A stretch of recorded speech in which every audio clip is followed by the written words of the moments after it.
Welcome, ladies and gentlemen, to another episode of Your Future, Your Choice. My name is Emmanuel Romanis. Now, for those of you who are regular viewers of the show, you realize that the typical format is to showcase a guest, and the majority of the time is spent speaking with that guest about whatever the related topic may be. Today, I thought, though, however, to change the format up just a little bit. And the reason being, since the inception of our program, we've literally received a boatload of emails on various different topics, people just wanting to contact the show, say hello, give their opinions, ask questions, things of that nature. So I thought it may be a good idea to switch things up a little bit and answer some of the more intriguing emails that we've received and kind of go from there. So that is what this show is going to be about, is answering viewer emails. So let me first start off with a story. The story is about my daughter when she first entered university. And of course, being an overprotective father with a daughter, my first concern was safety. She was going to be living on a large campus by herself for the first time. And again, like any overprotective dad, I want to make sure my little girl is safe. And what I did is I gave her, on her first day of moving into her apartment, I gave her a whistle, a small can of mace, and a flashlight. And I instructed her that she should carry these with her at all times. I said, wear the whistle. You may look goofy. You may think you look goofy, but I want you to promise me that you're going to wear this all the time wherever you go. And she did. She promised me, and she did indeed wear it. The small can of mace and the flashlight were on a key ring that she carried with her, and I explained to her, don't put this in the bottom of your purse where it's hard to find. Keep it in your pocket where if something happens, you can grab it almost immediately. Now, why did I do this? It may seem silly to some. Other people may get it immediately. Again, I want my daughter to be safe. A whistle is one of the greatest and cheapest protection devices I know of. Anytime a whistle goes off, an intruder runs, and it makes everyone else who's in the vicinity turn and look, because immediately they think it's a policeman or possibly a fireman. But it's going to grab attention. It's loud, it's ear-shattering, and it works. Plain and simple, whistles work. So I thought that would be a great thing for my daughter to carry around with her. The flashlight, the mace, that's obvious why you would carry something like that. I also instructed my daughter, whenever possible, don't walk alone. Walk at least with a buddy. If you can walk in groups, that's even better. I understand that that's not always possible, but whenever you can. Again, I'm an overprotective dad, like many fathers of daughters are. But I wanted my daughter to be safe. Now, why am I sharing this story with you? It seems like, Manuel, this is common sense. Why are you telling us this? The reason is because our first email comes from Marie in South Park, and she asked a very intriguing question, which is why I chose it to be first. She wanted to know if the increase in sexual assaults on campus have any direct correlation with online enrollment. I thought that was a very intriguing question, one that I certainly never thought of, if there's a direct correlation. Now, as many of you probably already know, if you've listened to the news or read the paper, sexual assault on campus is nothing new, unfortunately.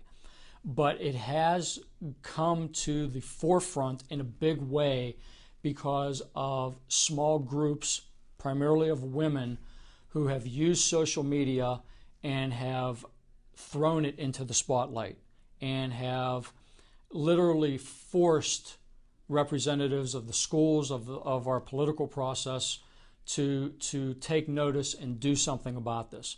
Long overdue, of course, but it's a hot topic right now.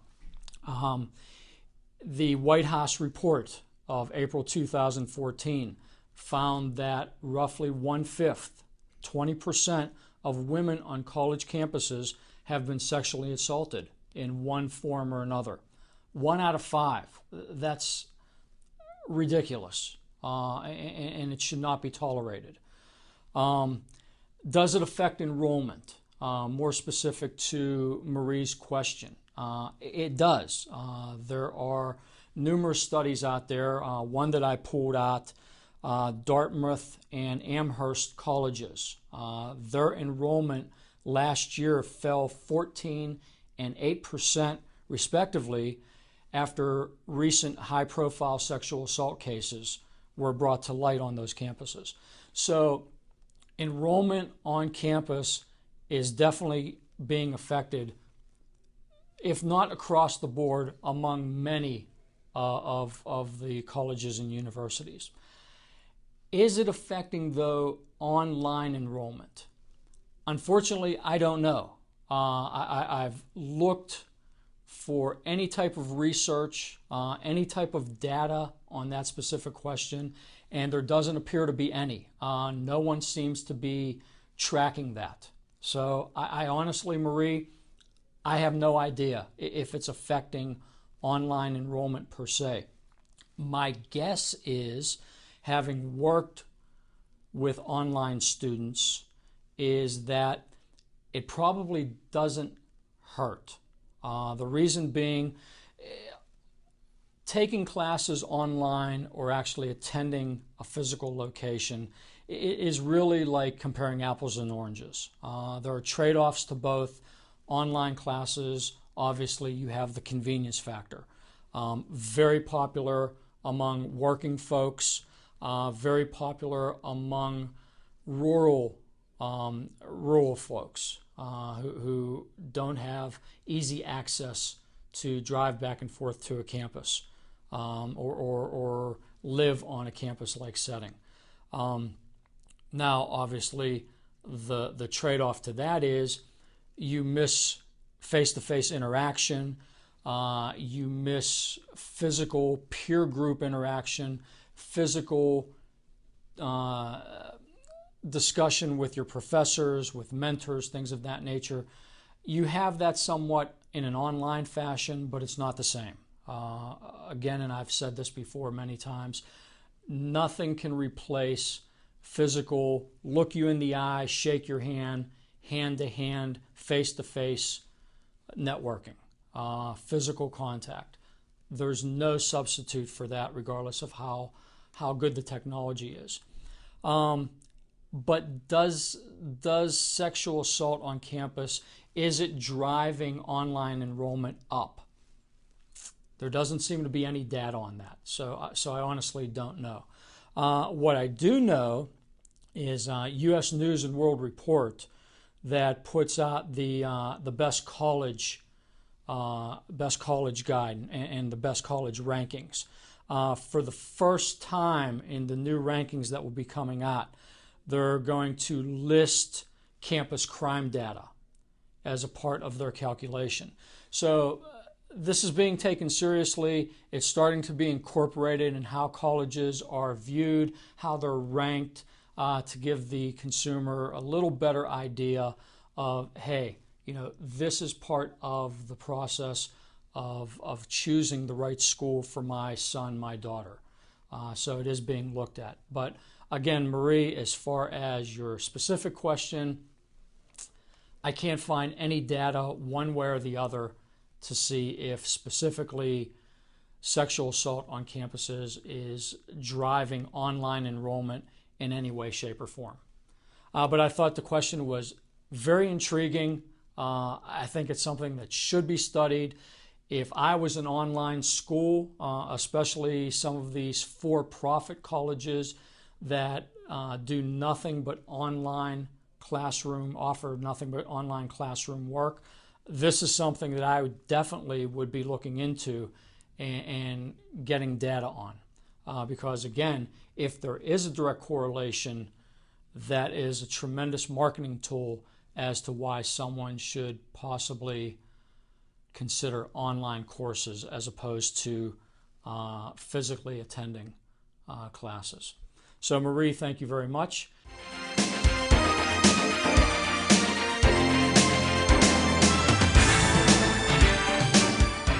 The second email is from Anita. She's from Bethel Park, and she asked a question that's very typical, but one that's asked by many parents every single year. What are the key factors when selecting a college or university?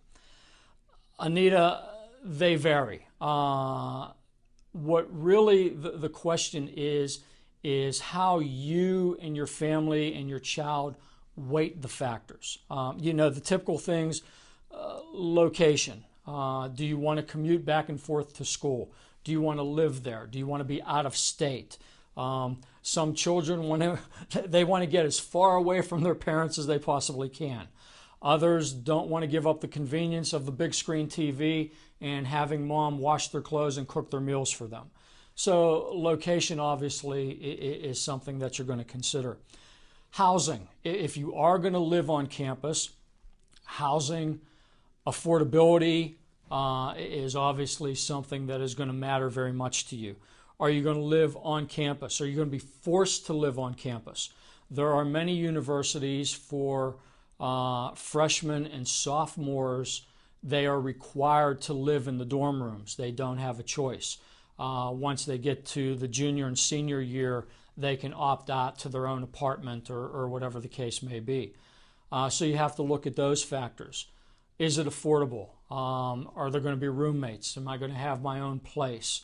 Definitely something that you're going to want to consider.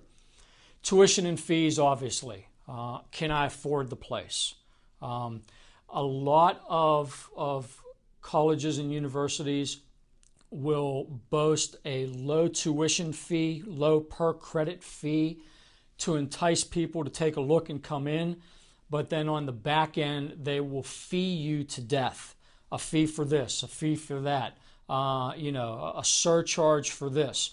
By the time you add up the total bill, it ends up being more expensive than maybe your second or third choice or your first choice, however you look at that.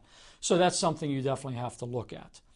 Programs offered. To me, this is a very big one. Is the college that I'm going to attend or the trade school, whatever the higher education program that I'm looking at, is it going to give me the skills that I need to succeed in the workforce? Another way to look at that is it going to provide me with the skills that employers are looking for? Very, very important, and in my opinion, that's an area that is not looked at enough. Am I going to graduate college with a mountain full of debt and a degree, a piece of paper, that when I get out into the real world is primarily worthless because it doesn't prepare me, it doesn't give me the real world skills that employers are seeking and that are of value to an employer. If an employer can't use me, if I'm of no value to them, it's pretty much a waste. I mean, that's a fact of life. One thing that I've said in the past, and I'll reiterate it here, in pure economic terms, you are only as good, or you are only worth, let me rephrase that. In pure economic terms, you are only worth what someone else is willing to pay you. That's a hard fact of life, a hard economic fact of life. Transfer of credit. A lot of students start out at the community college level. My daughter did that. She started out the first 2 years at community college and then transferred to a 4-year school to end out her academic career. Will the college that you want to eventually end up at accept the transfer of credit from the institution you start out at? This is something that is very important, and a lot of people that I've dealt with really get stumped with this, and it throws up a lot of roadblocks because they will attend a 2-year trade school or 2-year technical school, and they'll come out with an applied science degree or an associate degree or some type of certification or certificate, only to find out that the majority or possibly none of those credits transfer to a 4-year institution that they now want to go to finish out and get their bachelor degree. That's something you really need to look at on the front end. And again, as we talked about, skills, the skill set that employers seek. So that's something that you definitely want to weigh into. Again, in my opinion, that would be very, very high on the list of what I wanted to look at when choosing the right school. Obviously, test scores, selectivity. Can I get into the school that I want to get into? I really want to go to Harvard, but I don't have Harvard grades or SAT scores. Well, as much as I want to get into Harvard, realistically, it's probably not going to happen. So maybe I need to take Harvard off of my list. Again, be realistic. There are plenty of great, great schools out there at all levels, at all tuition ranges. There are a myriad of schools that you can apply to, get accepted, it's affordable, and it'll give you the skills that employers are seeking. So don't get so much hung up on the name. Are there areas of the employment world where the name matters?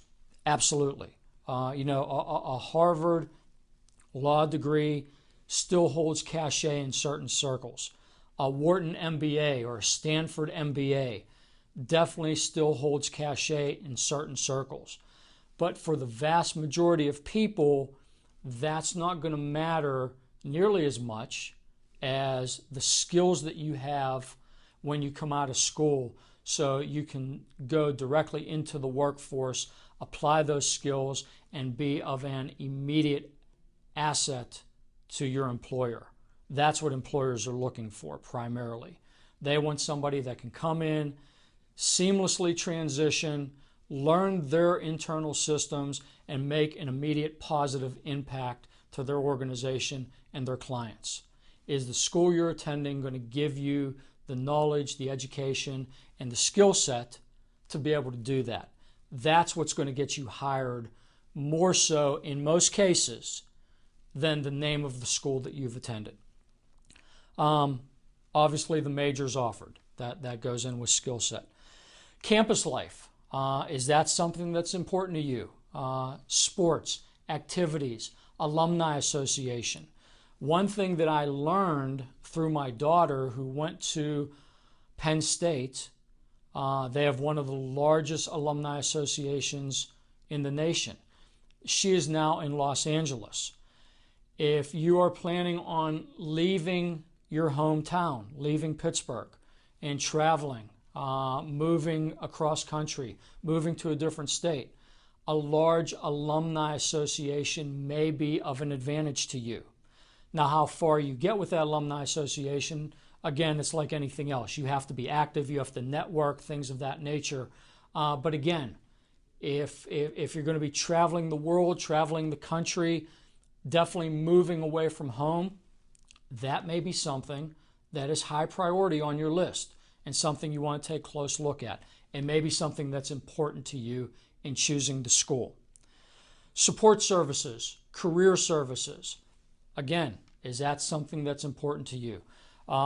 Is the career service department an organization that is just going to look over your resume and say, yeah, here's a couple ideas. I think you should change this, change the font, put this in bold, have a nice day?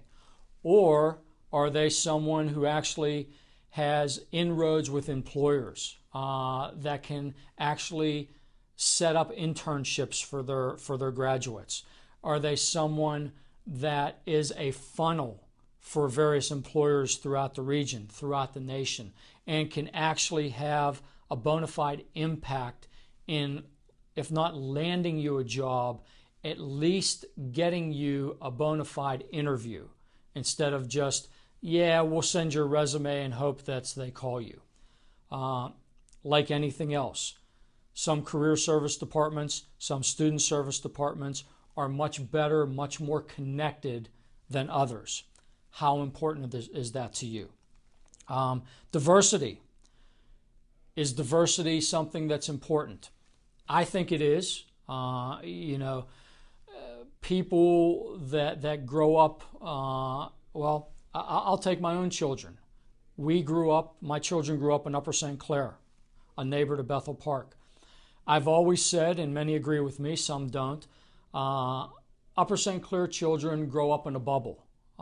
When they get out into the real world, it's an eye-opener. It certainly was for my children because, again, there's a bubble mentality. You're not exposed to a lot of what real life is.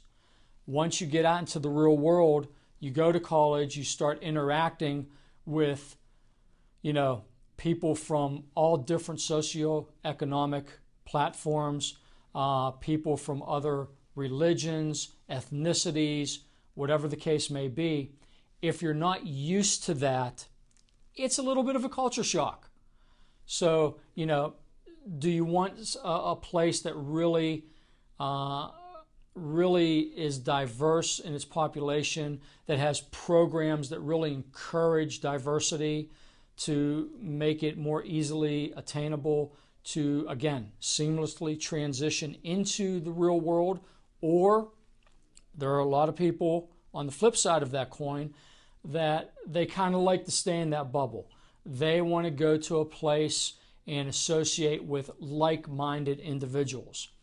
Not necessarily a bad thing. Again, it's what you're more comfortable with. In the long run, is that the best option? My personal opinion, again, just my personal opinion, I don't think in the long run that's the way to go. But again, there are a lot of people that feel that's the best course of action. The bottom line is, it's a decision you have to make. You have to weigh all these options. And again, the weighting of the options is, I think, what is key, as opposed to the different steps that you have to consider. Some things you're going to just consider offhand.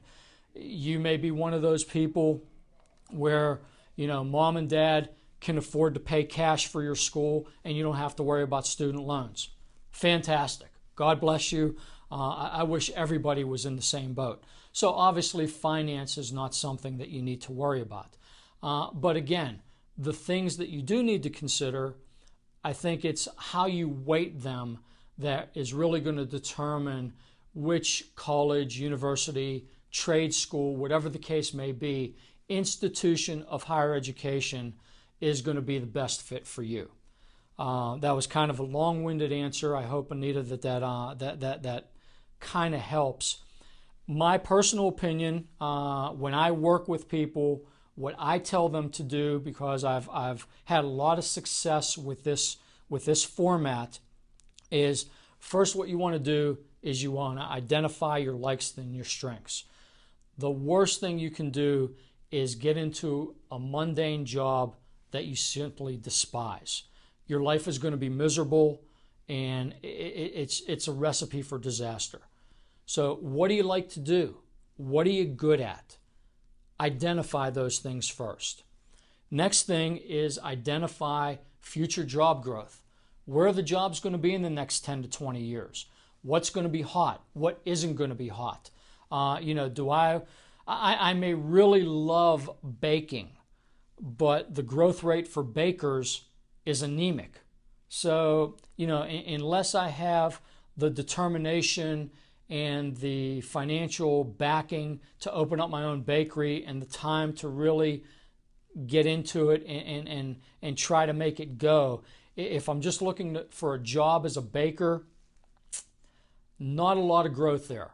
Doesn't mean that it won't happen for me, but if you're playing the percentages, may not be an area that I want to get into, even though I love to bake.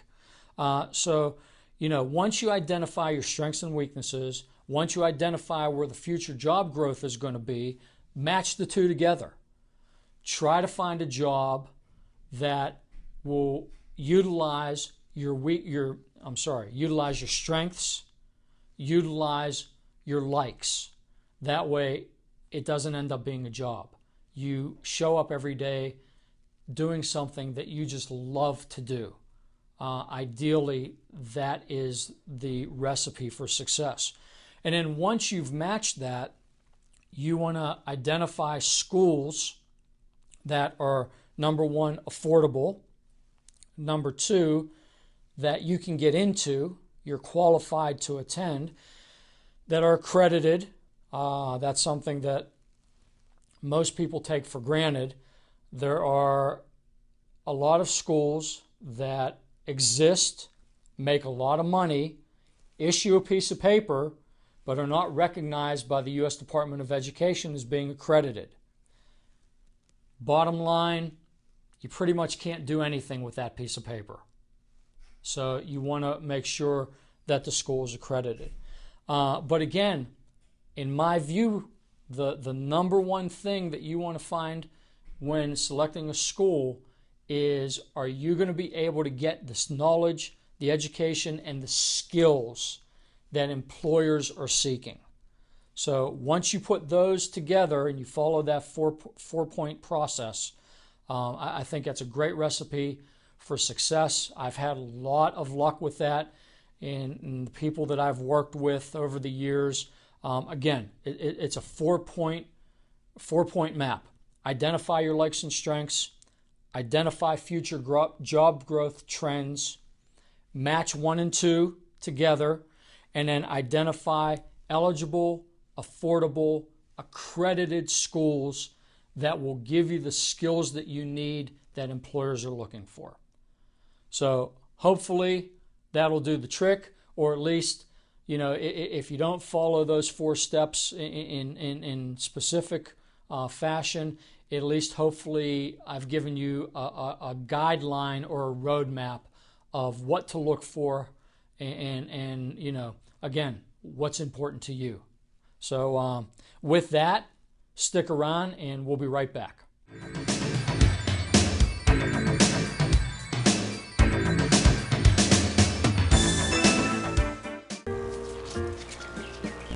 Where do you think you're going? Is your body holding you back? I want to go running. Not with that knee, you're not. I'm fine. Fight for your mobility. Visit anationinmotion.org. A message from the American Academy of Orthopedic Surgeons.